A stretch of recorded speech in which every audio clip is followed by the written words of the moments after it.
গ্রামের এক কোণে ছোট্ট একটি কুঁড়ে ঘরে থাকত এক বুড়ি। তার নাম ছিল রহিমা খাতুন। গ্রামের সবাই তাকে রহিমা বুড়ি বলেই চিনত। বয়সের ভারে তার শরীর নুয়ে পড়েছিল, কিন্তু মনটা ছিল একেবারে তরতাজা। সারা দিন সে তার ছোট্ট বাগানে কাজ করত। লাউ, কুমড়ো, মরিচ আর শাকসবজি চাষ করত নিজের হাতে। রহিমা বুড়ির জীবনে খুব বেশি কিছু ছিল না। স্বামী অনেক বছর আগেই মারা গেছেন, ছেলেমেয়েরা শহরে চলে গেছে নিজেদের জীবনের খুঁজে। কিন্তু বুড়ি কখনো একা অনুভব করত না।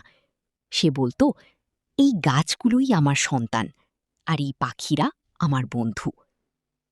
প্রতিদিন সকালে সে উঠেই উঠোন ঝাঁট দিত, তারপর গাছগুলোতে পানি দিত। মাঝে মাঝে গ্রামের ছোট ছোট বাচ্চারা তার কাছে আসত। বুড়ি তাদের জন্য গল্প বলতো, রাজা রানীর গল্প, ভূতের গল্প আর নিজের ছোটবেলার স্মৃতি। বাচ্চারাও তাকে খুব ভালোবাসত। একদিন গ্রামের এক ছেলে, নাম রবি, খুব অসুস্থ হয়ে পড়ল। তার মা খুব চিন্তায় ছিল। ডাক্তার দেখানোর মতো টাকা তাদের ছিল না। খবর পেয়ে রহিমা বুড়ি তার ছোট্ট সঞ্চয় থেকে কিছু টাকা এনে রবির মায়ের হাতে দিল। সে বলল, টাকা কম হলেও মন থেকে দিচ্ছি, আল্লাহ ভরসা, ছেলে ঠিক হয়ে যাবে। রবির মা কাঁদতে কাঁদতে বলল, আপনি না থাকলে আমরা কি করতাম। কয়েকদিন পর রবি সুস্থ হয়ে উঠল।